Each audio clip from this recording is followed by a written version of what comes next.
Les matins de France Culture, Guillaume Erner. L'Inde, une épidémie hors de contrôle au pays de Modi. J'ai par exemple sous les yeux le Financial Times qui revient assez largement sur la situation en Inde, qui explique dans quelle mesure une aide internationale va être apportée à l'Inde et puis dans quelle mesure on peut avoir affaire à ce que le Financial Times appelle de l'hubris du Covid, cette démesure du Covid en Inde. Bonjour Christophe Jaffrelot. Bonjour. Vous êtes chercheur aux séries Sciences Po et on vous doit notamment l'Inde de Modi, national populisme et démocratie ethnique aux éditions Fayard. Alors, il faut d'abord évoquer les chiffres parce que ces chiffres entre 300 et 350 000 contaminations par jour pourraient, je dis cela au conditionnel, ne pas sembler extraordinaire pour un pays d'1,4 milliard d'individus, mais ces chiffres, il faut les interpréter, les contextualiser, Christophe Jaffrelot. Tout à fait, tout à fait. C'est en rapport avec la capacité d'absorption du système de santé qu'il faut apprécier des chiffres comme cela.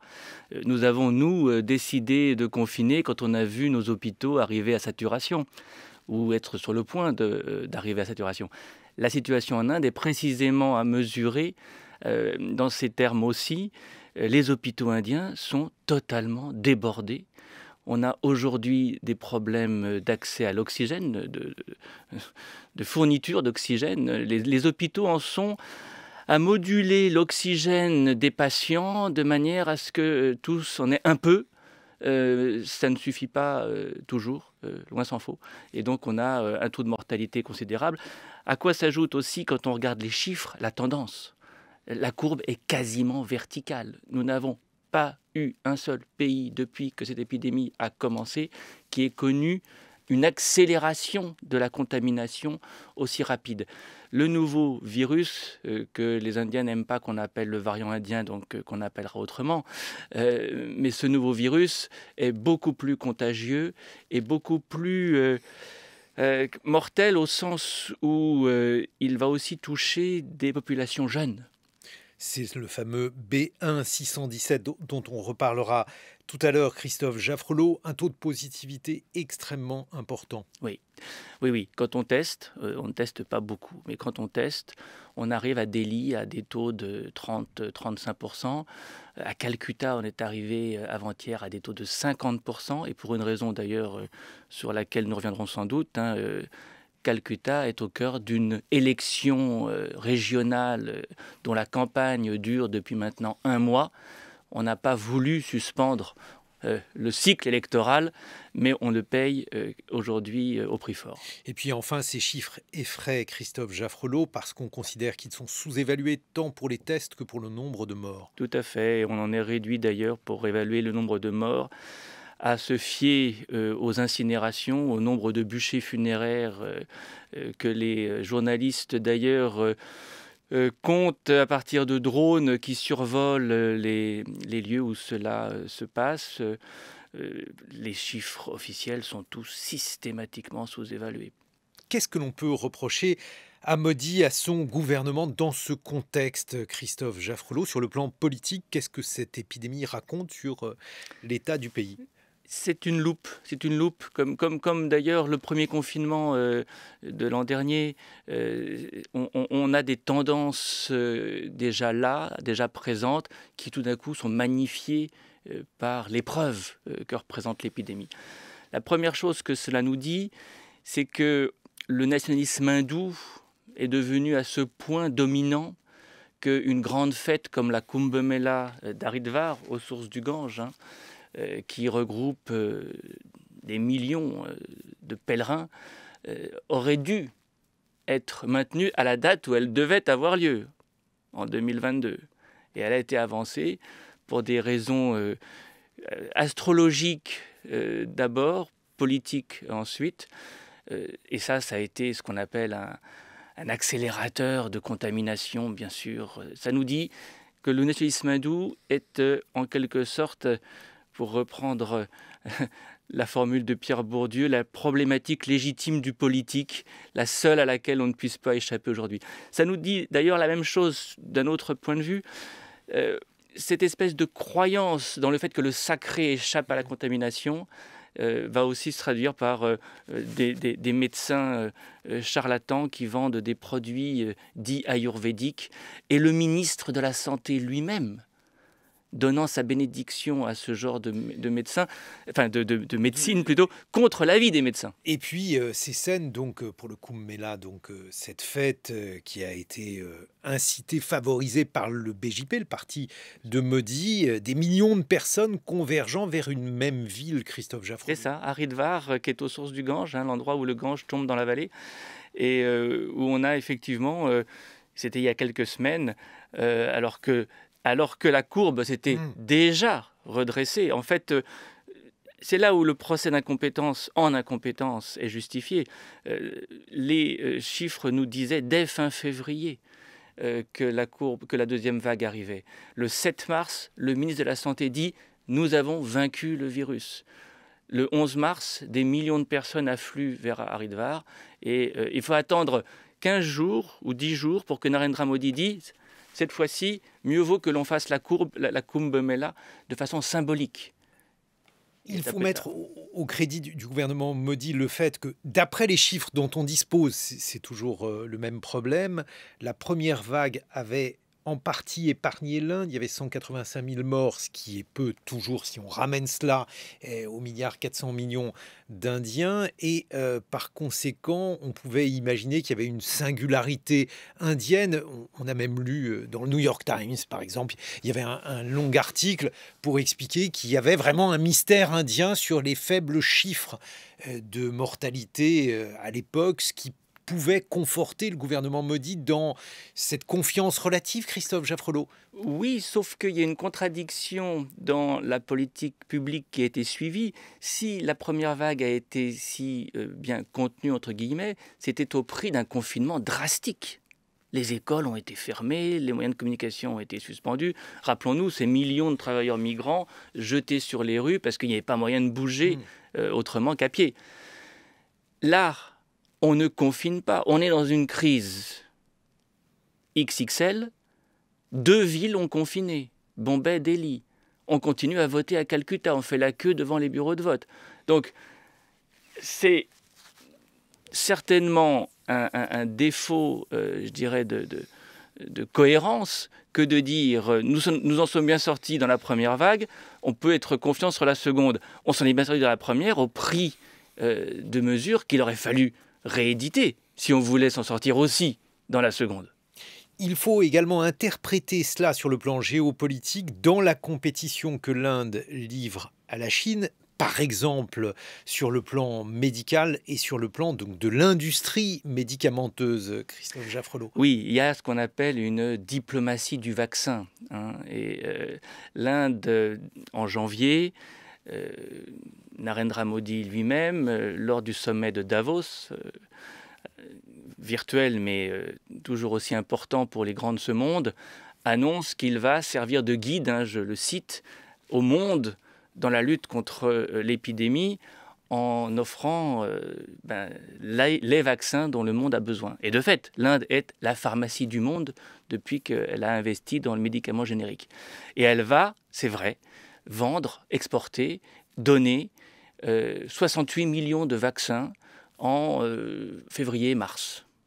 Avant de se rendre compte qu'elle en avait besoin elle-même, parce qu'elle n'a pas vacciné tant que ça. À l'époque, on est à 110 millions de vaccinés. Et donc, elle stoppe immédiatement ses exportations, ce qui nous pose d'énormes problèmes en Occident, et pas qu'en Occident, puisqu'en fait, l'Inde est aussi le premier fournisseur du grand projet COVAX des Nations Unies pour donner des vaccins à bas prix aux pays pauvres.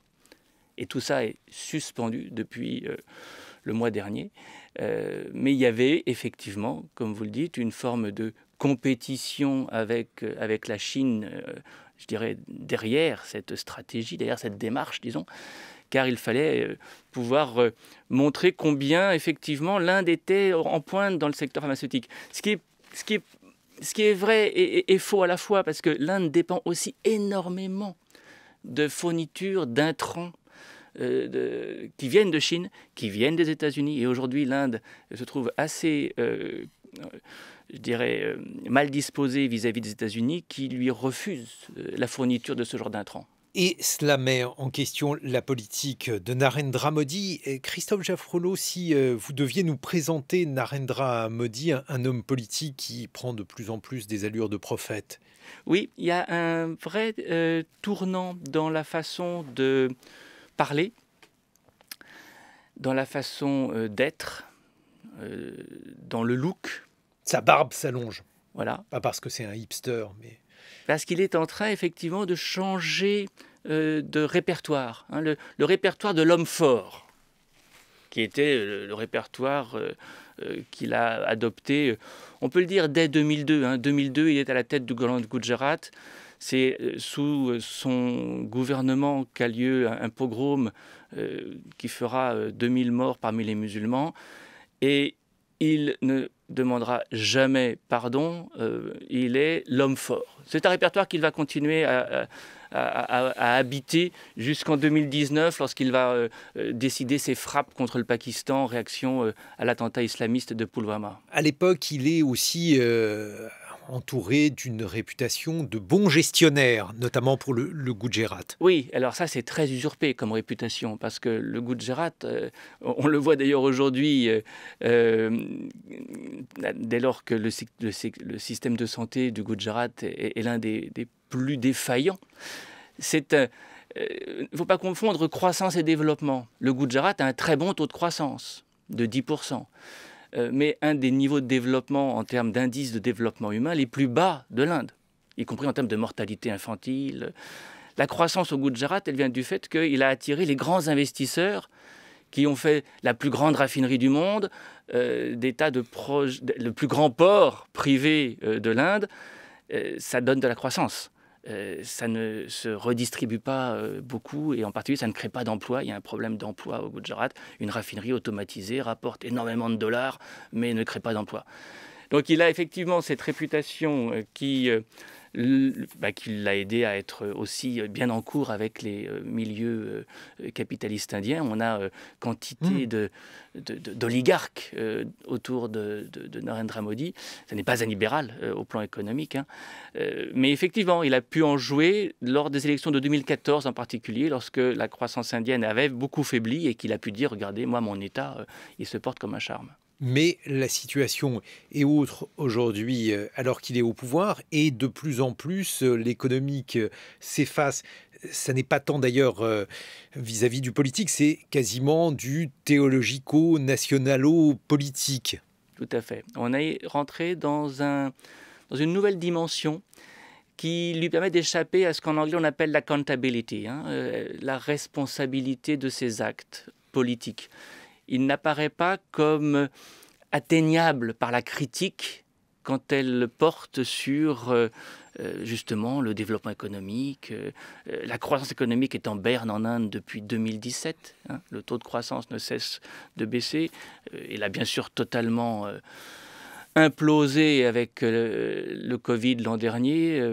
L'Inde aura fait un moins 10% sur l'année 2020-2021, ce qui fait par parenthèse que le taux de revenu par tête est maintenant inférieur en Inde au Bangladesh. On a vraiment une crise du développement. C'est le signe que l'émergence n'a rien d'irréversible. Un pays émergent il y a 10 ans est aujourd'hui redevenu un pays qui se bat contre la pauvreté de masse. Et je crois que ça vaut pour l'Inde, mais pour d'autres pays comparables. Et par ailleurs, indépendamment du Covid, Modi a fait passer un certain nombre de lois à un style de gouvernement extrêmement autoritaire. Peut-être peut-on évoquer, Christophe Jaffrelot, ce qu'il a fait en matière de lutte contre l'alcool, mais aussi ce qu'il a fait contre la forte minorité musulmane. Oui, on a en quelque sorte en Inde, entre le premier mandat et le deuxième mandat de Narendra Modi, mené une transition du vigilantisme de rue au vigilantisme d'État. Qu'est-ce que ça veut dire? Ça veut dire que de 2014 à 2019, on a vu les minorités, et d'abord les musulmans, attaqués parce que Ils étaient accusés de séduire les hindous pour les convertir à l'islam, parce qu'ils étaient accusés d'amener des vaches à l'abattoir, même quand ils étaient simples éleveurs. Et c'est très important cet enjeu sur les animaux. Bien sûr, la vache est un animal sacré par excellence de l'hindouisme, et donc des éleveurs ont été victimes de lynchage. Il y a eu quantité d'attaques qu'on peut relier à de la police culturelle. Ce sont des groupes armés, mais officieux, qui faisaient le travail. Depuis 2019, on a passé un cap, et c'est l'État lui-même qui mène ce genre de répression, ou bien parce que c'est la police qui elle-même s'occupe, entre guillemets, des musulmans et des chrétiens parfois, mais aussi parce qu'on a passé des lois. Une loi parmi d'autres interdit quasiment le mariage interreligieux aujourd'hui, hein. Au nom de ce qu'on appelle la lutte contre le love djihad, hein, l'idée que des musulmans réputés plus virils, plus masculins en tout cas, pouvaient séduire des hindous. Ce qui suscite beaucoup d'inquiétude parce que on se dit qu'on a affaire à un gouvernement qui aujourd'hui promeut une politique xénophobe. Oui, on peut l'appeler ainsi, mais c'est quasiment explicite, c'est-à-dire que vous avez une décision politique qui remonte, on peut dire, à l'arrivée au pouvoir de Narendra Modi, d'exclure les minorités de la sphère publique.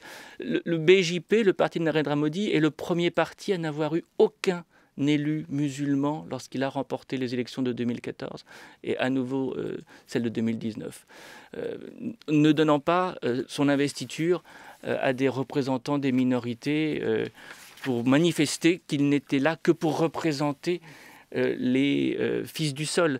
C'est en ça qu'on parle de national-populisme. C'est un peuple qui ne correspond qu'à la communauté majoritaire. On peut aussi parler de majoritarisme d'ailleurs. Faire que la majorité ethnique et la majorité politique coïncident. Ça, c'est une rupture par rapport au précédent gouvernement indien? Ah oui, oui, parce que le Congrès qui gouvernait auparavant n'avait certes jamais fait en sorte que les minorités soient représentées à égalité en proportion de leur poids démographique, mais quand même, il y avait une diversité qui n'est plus de mise. Le mot d'ordre était unité dans la diversité. Aujourd'hui, le mot diversité, c'est très intéressant, est un mot que le BJP va explicitement bannir en disant « nous n'avons pas besoin de la diversité ». Christophe Jaffrelot, chercheur aux séries, on se retrouve dans une vingtaine de minutes pour évoquer la situation en Inde. Je renvoie à votre livre « L'Inde de Modi » aux éditions Fayard et vous serez rejoint par Philippe Amouyel, professeur de santé publique au CHU de Lille. On évoquera ce variant B1617 qualifié donc de variant indien. En attendant, il est 8h sur France Culture. Excellent réveil à tous. 7h-9h, les matins de France Culture, Guillaume Erner. Et on évoque la situation de l'épidémie en Inde, une situation hors de contrôle. Point d'interrogation, on a évoqué avec vous, Christophe Jaffrelot, chercheur aux séries, auteur de L'Inde de Modi, national populisme et démocratie ethnique aux éditions Fayard, la manière dont cette épidémie avait prospéré à la faveur d'un rassemblement religieux qui avait été avancé pour servir des intérêts politico-électoraux et provoquer un nombre de contaminations important. Dans quelle mesure aussi le Premier ministre Narendra Modi était aujourd'hui visé par un certain nombre de critiques et notamment le fait qu'il avait largement sous-estimé cette épidémie avec des chiffres qui sont effrayants, non seulement en valeur absolue, mais aussi et surtout si on considère qu'ils sont très largement sous-évalués. Pour continuer d'évoquer cette question, mais cette fois-ci aussi sous un angle sanitaire et épidémiologique, nous accueillons Philippe Amouyel, bonjour. Bonjour. Vous êtes professeur de santé publique au CHU de Lille, épidémiologiste et ancien directeur de l'Institut Pasteur de Lille. Philippe Amouyel, il faut nous présenter le responsable de cette situation, autrement dit celui qu'on appelle le variant indien, mais que l'on peut également appeler avec son nom scientifique le B1617. Que sait-on de lui ? Alors aujourd'hui, on sait essentiellement des données qui proviennent de ce qu'on appelle le séquençage, c'est-à-dire de sa structure. La particularité du variant 1.617, c'est qu'il accumule un certain nombre de mutations qu'on a retrouvées dans d'autres virus qui actuellement font parler d'eux. La première, c'est la mutation L452R qui était et qui est toujours dans le virus californien qui, du côté de Los Angeles, avait entraîné une diffusion rapide de l'épidémie. Mais il possède également une mutation qui ressemble à celle du virus sud-africain E484Q, qui en fait là encore, aurait plutôt tendance à favoriser la fixation de ce virus au récepteur. Donc l'hypothèse qu'on a sur ce qu'on appelle le double mutant, qui possède une mutation provenant de deux autres virus, c'est qu'il pourrait mieux se fixer et donc être plus transmissible. En revanche, si on le compare au variant anglais, celui qu'on a chez nous, qui est extrêmement transmissible, il lui manque la mutation N500Y qui, elle, est très associée à la transmission. Donc aujourd'hui, on ne le sait pas bien, on n'a pas de mesure exacte, on pense qu'il y a peut-être une augmentation de la transmissibilité de 20%, mais il est extrêmement surveillé à cause du risque qu'il a peut-être de voir apparaître d'autres mutations qui, elles, pourraient déclencher une plus grande transmissibilité. C'est-à-dire qu'il pourrait y avoir des mutations dans la mutation. Est-ce qu'on a affaire déjà avec ce B1.617 à ce que l'on redoutait comme étant un virus chimère, Philippe Amouyel ? Oui, tout à fait. Plus le virus se réplique, plus il se multiplie, plus il fait des erreurs. Et quand ces erreurs sont sélectionnées par l'environnement, c'est-à-dire des gens qui ont été immunisés ou des gens qui ont été moins bien immunisés ou des gens qui n'ont pas été assez vaccinés en nombre, on s'aperçoit à ce moment-là que certaines de ces modifications et de ces erreurs peuvent présenter un avantage que va contre-sélectionner le virus. Et ce qui est très intéressant, c'est qu'à chaque fois, on retrouve toujours les mêmes zones de mutation. Alors, elles sortent dans des pays différents et stigmatisent ces pays, mais en revanche, ce qui est intéressant, c'est qu'elles tombent toujours dans ce qu'on appelle la zone de fixation, la spicule ou protéine spike, qui se colle sur le récepteur. Mais alors, ça, c'est une très mauvaise nouvelle, mais aussi une bonne nouvelle, potentiellement, Philippe Amouyel. Alors oui, parce qu'on comprend pourquoi il est plus transmissible. Ce qu'il faut voir tout d'abord, c'est qu'actuellement, on a très peu d'études et sur sa transmissibilité et sur sa virulence, c'est-à-dire sa gravité. On ne le sait pas. Ce qu'on voit actuellement en Inde est une explosion de la maladie, mais il faut savoir quand même que c'est uniquement 60% des cas dans certaines zones, le Maharashtra et la zone du Bengale. Ailleurs, il est aux alentours de 5 à 15% suivant les régions, l'autre étant essentiellement le variant anglais. L'autre élément, c'est est-ce qu'il résiste au vaccin ? Alors là encore, on a très peu d'études. Il y a une étude qui vient d'être publiée. Alors, il y a beaucoup de bruit qui court. J'ai l'habitude de me référer à ce qui est publié soit dans les archives médicales, soit dans les papiers reviewés. Une étude qui a été faite avec le Covaxin, ou Covaxin, qui est ce vaccin qui a été fabriqué en Inde par Bharat Technologies, dont ils disent qu'il est actif également sur cette mutation, alors qu'il l'est moins sur la mutation sud-africaine. Et tout ça, c'est des expériences in vitro, on ne sait pas exactement ce que ça donne. Deuxième point d'espoir, pardon. Non, je vous en prie, Philippe Amouyel. Deuxième point d'espoir, c'est qu'avec les vaccins ARN messagers qu'on connaît aujourd'hui, on pourrait tout à fait construire une partie de vaccin qui puisse être spécifiquement dirigée contre le variant indien. Donc voilà, c'est les notions d'espoir qu'on peut avoir là-dessus. Un point, Christophe Jaffrelot, parce que effectivement, on évoque la situation en Inde, mais 1,4 milliard d'individus, un pays continent, bref, la situation est disparate en fonction des États. Exactement, et en fait, ce que l'on voit, c'est que sur un territoire grand comme l'Union européenne, plusieurs variants cohabitent et rendent très compliquée la stratégie vaccinale. La question qu'on peut se poser effectivement aujourd'hui, c'est que doit faire l'Inde en termes de vaccination ? Doit-elle administrer les vaccins qu'elle a mis au point elle-même, dont on vient de parler ? Doit-on au contraire lui en envoyer, nous, elle en demande, parce qu'elle a une pénurie aujourd'hui à gérer. Et c'est là qu'on voit combien cette pandémie est globale. On ne peut pas considérer que c'est l'affaire de l'Inde aujourd'hui. C'est notre affaire à tous. C'est notre affaire à tous parce qu'il faut aider un pays dans le besoin, mais c'est notre affaire à tous aussi parce que ce virus va voyager. Il est déjà arrivé en Europe. en fait, il n'y a pas de frontières, véritablement. Surtout pour une population comme celle-ci, qui voyage constamment. La diaspora indienne, c'est 20 millions de personnes. Il y a des Indiens aux quatre coins du monde.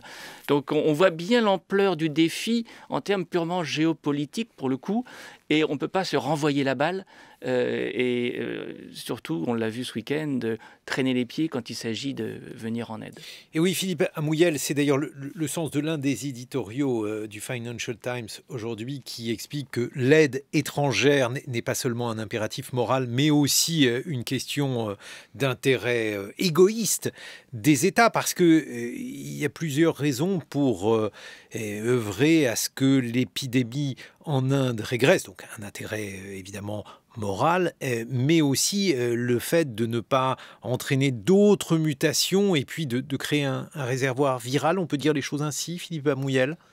Alors tout à fait, un réservoir où le virus pourrait se répliquer et voir apparaître d'autres mutations. C'est pour ça qu'on parle souvent de la vaccination, mais ce qu'on ne dit pas, c'est que si vraiment on veut lutter contre ce virus, il faut vacciner 6,5 milliards à 7 milliards d'individus sur la planète. Ce sera la seule façon de faire. Aujourd'hui, on est arrivé à 1 milliard, mais ces points de résurgence qui peuvent apparaître un peu partout dans le monde sont toujours autant de sources de soucis qui font qu'il faudra continuer à vacciner probablement chaque année ou peut-être tous les 2 ans les différents ressortissants des différents pays. L'autre stratégie est en parallèle d'essayer d'arriver vers ce qu'on appelle la notion de zéro Covid, en vaccinant le plus de monde possible et en le traquant partout où il est, mais pas uniquement dans les pays qui ont les moyens d'avoir le vaccin, sur l'ensemble de la planète. Et ça, c'est un enjeu majeur. Bon, mais alors, si on sait quel est l'endroit qui, semble-t-il, accueille ces mutations, est-ce qu'il est possible, et c'est, semble-t-il, ce vers quoi on se dirige, ou on voudrait se diriger en tout cas, Philippe Amouyel, autrement dit, un vaccin qui serait un vaccin capable d'attaquer tous les mutants, tous les variants, parce qu'il frapperait précisément autour de cette spicule, c'est comme ça que vous dites ? Tout à fait. Donc ce serait les notions, c'est les notions de travaux de recherche qu'on a sur plusieurs virus, comme le virus de la grippe également, pour un vaccin universel. C'est-à-dire qu'on ferait toujours une dose qui serait répétée peut-être tous les 5 à 10 ans. Alors aujourd'hui, il y a bien sûr des travaux qui recherchent qui travaillent sur ce type de vaccin. En revanche, on ne connaît ce vaccin que depuis ce virus que depuis 1 an et demi. On ne sait pas comment il va réagir, ça c'est le premier point. Le deuxième point dont on s'aperçoit, c'est que lorsque l'on fait une 3e injection, même sans forcément les différents mutants, on s'aperçoit qu'il y a quand même une certaine efficacité qui est améliorée pour les vaccins en général. Donc aujourd'hui, il y a plusieurs hypothèses. Refaire des vaccinations et des rappels avec les nouveaux variants intégrés, refaire des rappels avec les mêmes qu'on avait utilisés pour restimuler la réponse immunitaire qui va être plus globale. Et puis, il faut toujours avoir cette stratégie d'essayer de limiter au maximum la contamination et d'aller vers ces stratégies, alors peut-être pas zéro Covid, mais à taux de Covid très bas, qui permettent d'ouvrir, comme on le voit au Royaume-Uni, comme on le voit en Nouvelle-Zélande ou comme on le voit en Israël, la vie quotidienne un peu plus largement. Mais alors attendez, Philippe Amouyel, parce que on nous vantait les mérites de l'immunité collective, mais aujourd'hui on se rend compte que l'immunité collective, le chemin est long et durant ce chemin, le virus mute. Par conséquent, l'immunité collective, c'est un leurre. Non, ce n'est pas un leurre. Cette immunité collective par rapport aux anciens variants qu'on a connus a évolué. C'est-à-dire que maintenant, il est important d'avoir plus de personnes vaccinées. On estime que c'est aux alentours de 70 à 80% des populations pour acquérir cette immunité collective. Alors elle est construite à la fois à partir de l'immunité malheureusement naturelle liée aux patients qui ont été contaminés et de l'immunité acquise par les vaccins. Mais ce dont on s'aperçoit, c'est qu'elle a tendance à varier en fonction du temps et qu'elle n'est pas permanente. Donc ça pose 3 problèmes. Il faut vacciner un suffisamment grand nombre de personnes. Il faut pouvoir revacciner des personnes qui ont déjà été contaminées. Et enfin, il faut pouvoir imaginer de refaire des rappels comme on le fait pour le vaccin antigrippal. Ce n'est absolument pas nouveau. Et dernier point, pour élargir cette couverture vaccinale, peut-être que la vaccination de tous les adultes, tant qu'elle n'est pas obligatoire, nécessitera une extension à d'autres classes d'âge, en particulier les 18-14 ans probablement pour commencer. Bon, mais parce qu'on pensait avoir atteint une immunité collective, alors il y avait différents lieux, alors on évoquait par exemple Calcutta, Manaus au Brésil, et puis alors on se rend compte que l'épidémie flambe aujourd'hui à Calcutta, à Manaus. On sait maintenant que s'il n'y a peut-être pas beaucoup de réinfections avec la souche historique du coronavirus, je ne sais pas comment l'appeler, il y a en revanche des réinfections avec les variants. Alors oui, il faut voir un peu ce qu'on appelle l'immunité collective. Depuis le début, on a été plusieurs, en particulier à signer le mémorandum de John Snow, qui regroupe un peu plusieurs milliers de chercheurs, qui disent on ne peut pas atteindre une immunité collective par l'immunité naturelle. Parce que, ça a un prix en nombre de malades et de morts qui est absolument colossal. Et deuxièmement, finalement, ça facilite la présence du virus parce qu'elle va venir progressivement, pas aussi vite qu'une campagne de vaccination. Si on prend l'exemple de Manaus, c'est plutôt une immunité collective, entre guillemets, naturelle qui est arrivée. Mais le virus a tellement circulé au Brésil, on compte à peu près 70 variants qui courent au Brésil. Ça, on n'en parle pas, qui n'ont pas encore émergé, mais peut-être que certains vont trouver. Donc plus on laisse courir 70 variants. Voilà, qui sont identifiés. Juste pour vous donner une idée, depuis que le variant est séquencé, il a muté plusieurs milliers de fois. Mais toutes ces mutations... Parce que juste pour rappeler, pardonnez-moi, je vous ai coupé, oui. Philippe Amouyel. Donc il faut rappeler que le virus est composé de 30 000 séquences et que dans ces 30 000 séquences, ça fait à la fois peu de variations et beaucoup de variations s'il s'agit de lutter contre elles. Oui, alors en fait, cette séquence de 30 000 bases, elle est simple. Par rapport à un génome humain, rien à voir, quoi. C'est 30 000, génome humain, c'est 3,5 milliards. Mais la particularité du virus, c'est qu'il se réplique à une vitesse phénoménale. Et chaque fois qu'il va infecter une cellule, plusieurs millions de particules vont sortir, vont réinfecter des cellules. Donc c'est ce taux de multiplication qui génère énormément de mutations. Nous-mêmes, on en a, sauf que notre taux de reproduction, il est sur une génération. Donc on ne les voit pas arriver. Notre patrimoine génétique est très peu différent de celui des Égyptiens ou même celui des premiers hommes préhistoriques. On n'a pas eu le temps d'évoluer comme évolue un virus. Or, c'est typiquement un mécanisme darwinien, c'est-à-dire que ces petites erreurs qui sont faites parce que la technologie biologique n'est absolument pas parfaite l'aident justement à évoluer et à muter. Ce qu'il faut, c'est que soit il arrive finalement sur des cul-de-sac, c'est-à-dire que comme vous dites, elle n'est pas très très grande, la spicule en question, que finalement on ait épuisé tous les cul-de-sac, que l'immunité collective permette de lutter contre chacun d'entre eux, et peut-être, si on arrive vraiment à réduire sa circulation, il pourra disparaître progressivement. Mais personne n'est capable de dire si ça prendra 1 an, 10 ans ou une génération. Bon, en tout cas, Christophe Jaffrelot, aujourd'hui, la communauté internationale est véritablement mobilisée autour de la situation en Inde, y compris le Pakistan, ce qui est peut-être l'une des informations les plus importantes sur le plan géopolitique. Le Pakistan va aider l'Inde. Qu'est-ce que ça signifie ? Il a offert ses services. Maintenant, on va voir si l'Inde les accepte. Le Pakistan est de toute façon toujours 15 jours en retard par rapport à l'épidémie en Inde. Donc, il va lui aussi être frappé inévitablement. Mais effectivement, on voit combien c'est au niveau international que ces affaires se jouent.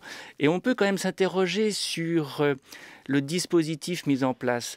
Est-il bien raisonnable de laisser la mise en place de vaccins, la mise au point de vaccins, la vente de vaccins à toute une série de multinationales du secteur pharmaceutique quand joindre ses forces serait peut-être de bonne méthode?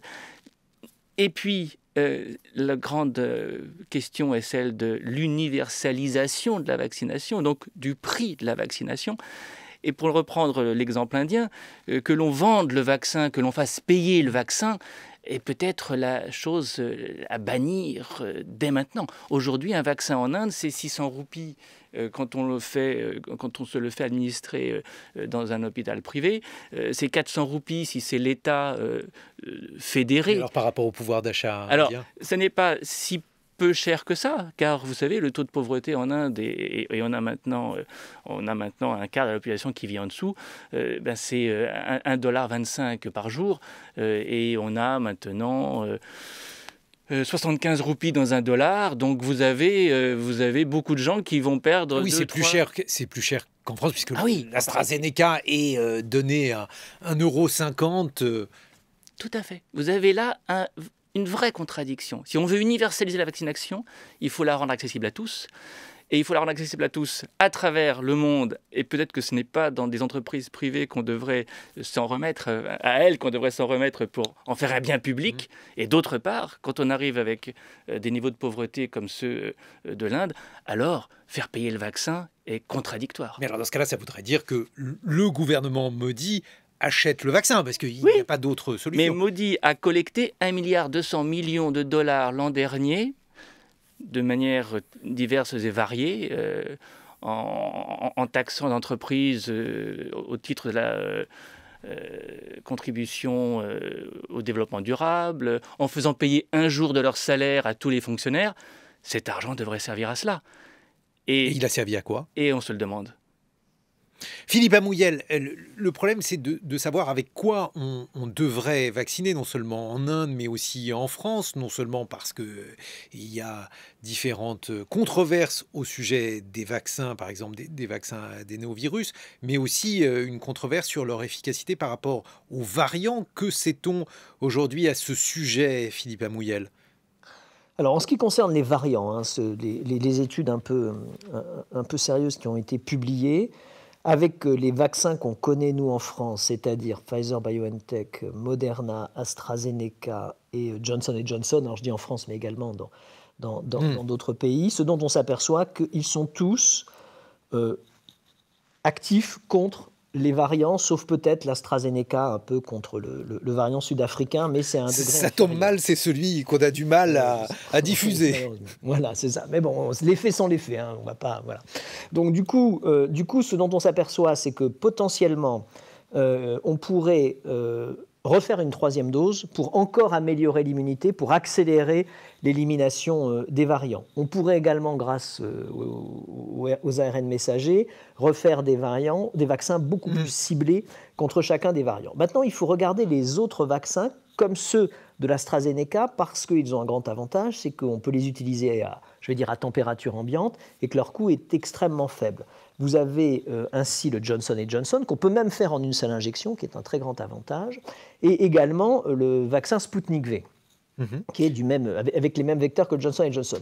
Donc on peut tout à fait imaginer que pour des vaccinations de masse, avec des vaccins qui sont d'efficacité supérieure à 50%, hein, c'est généralement la base qu'on prend. Là, on a été sidéré par les effets des vaccins ARN messagers à 80%, mais en général, un vaccin est utile à partir de 50%.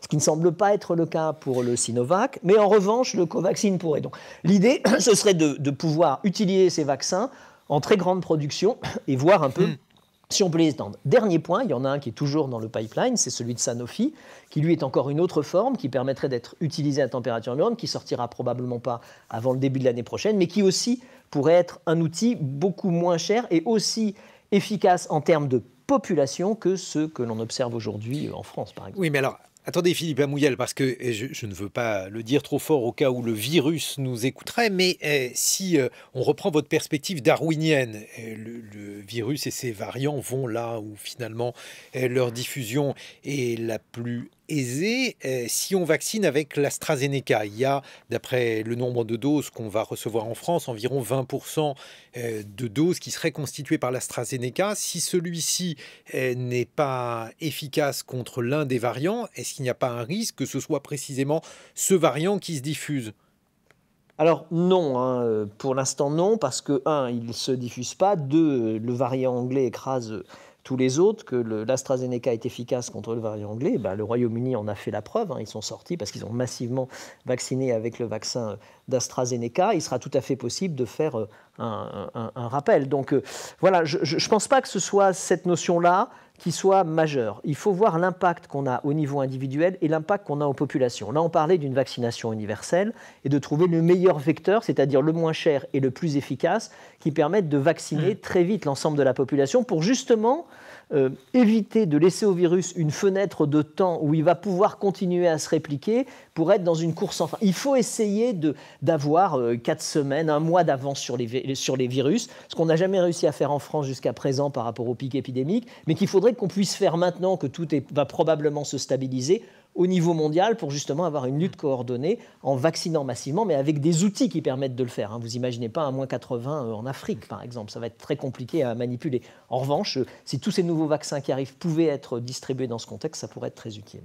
On voit aussi, alors ça sur un terrain plus politique, puisque vous évoquiez le populisme de Modi, notamment dans l'ouvrage que vous avez publié chez Fayard, Christophe Jaffrelot, on voit que les régimes populistes, finalement, ne sont pas bien placés dans la lutte contre la pandémie. On parle de Modi, on pourrait parler d'Orban, puisque aujourd'hui, on sait que les statistiques de mortalité, je parle bien de mortalité en Hongrie, sont les pires au monde, ce qui signifie que des pouvoirs autoritaires ne sont pas forcément bien placés pour lutter contre ce coronavirus, Christophe Jaffrelot. Oui, effectivement. Et il faut distinguer peut-être populisme et autoritarisme, mais ce sont les deux faces d'une même pièce de plus en plus.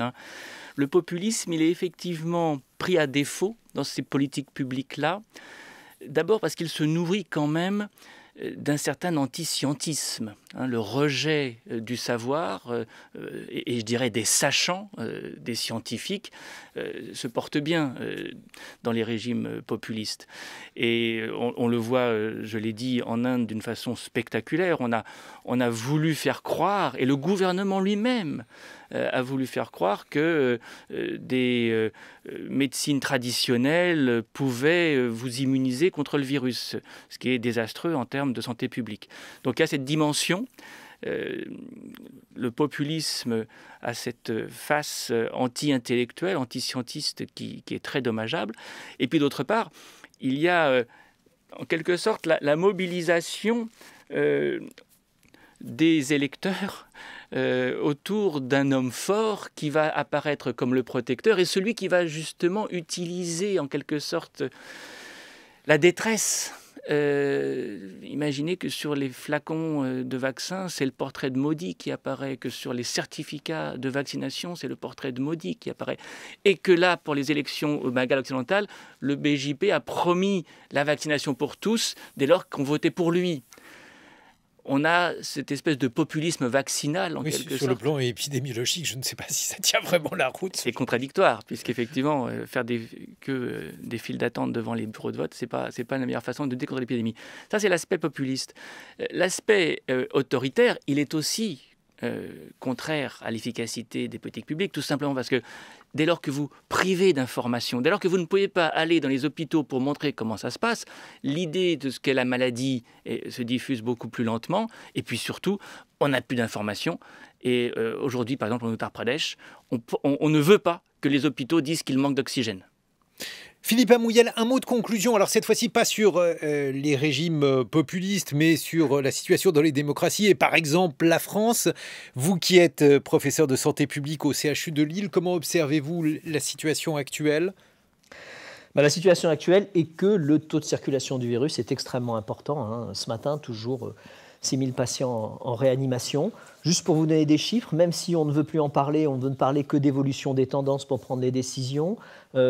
Novembre, lorsqu'on est sorti de confinement, l'objectif était de 5 000 contaminations par jour et moins de 3 000 patients en réanimation. Aujourd'hui, on est à 4 fois plus en ce qui concerne les contaminations, au double en fonction des réanimations, avec des mesures qui ne sont pas comparables en termes de contraintes à celles qu'on a connues, que ce soit en mars, bien entendu, mais également en novembre. Donc la question qui va se poser, c'est est-ce qu'on peut continuer sur cette ligne de crête ou la moindre étincelle, si c'est par exemple le démarrage d'un nouveau variant, ou alors des réunions un peu intempestives, ou alors des réouvertures un peu trop rapides. Donc réellement, il va falloir suivre au jour le jour cette évolution, et j'espère que le gouvernement, lorsqu'il mettra en place sa décision politique de reprise de l'activité, le fera en toute conscience et quand même en suivant ces indicateurs épidémiologiques qui sont quand même des éléments essentiels. On n'est pas au Royaume-Uni. Le Royaume-Uni n'a aujourd'hui par million d'habitants que 40 à 50 contaminations par jour, quand nous, on en a 450.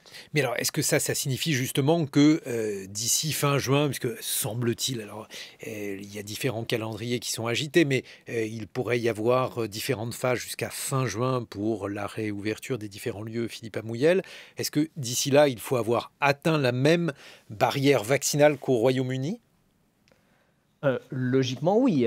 C'est ce qui se passe aussi en Israël. On parle beaucoup d'arrêter le masque en extérieur. Israël l'a fait, mais ils sont à 82% de taux de vaccination. Donc ça va énormément dépendre du taux de vaccination et de la vitesse avec laquelle on va vacciner. Pour atteindre les objectifs du gouvernement de 30 millions au 15 juin, il faut quand même qu'on tourne à 500 000 vaccinations au jour et qu'on ait les doses pour le faire. Oui. Il faut également qu'on réduise ce taux de transmission en faisant du dépistage. Alors j'ai appris ce matin que ça y est, l'autotest était maintenant autorisé chez les petits. Donc on va pouvoir massivement, il faudrait massivement comment s'auto-dépister ou organiser des dépistages pour que les gens puissent s'isoler. Et c'est ça qui pourrait faire baisser le seuil de contamination rapidement également. Merci. Philippe Amouyel, professeur de santé publique au CHU de Lille, Christophe Jaffrelot, chercheur aux séries L'Inde de maudit aux éditions Fayard, votre livre, Géraldine Mosna-Savoie et Hervé Gardette, bonjour à tous les deux. Hervé, bonjour. Ce matin, vous allez nous raconter le prochain James Bond. Oui, un James Bond qui, cette fois, va vraiment sauver la planète. Et puis, il va essayer. Vous, Géraldine, vous avez assisté à une conversation et vous allez nous la raconter. Oui, c'était une conversation interminable où personne, vous voyez ce genre de conversation où personne ne sait comment s'en sortir. Allez, dans quelques instants.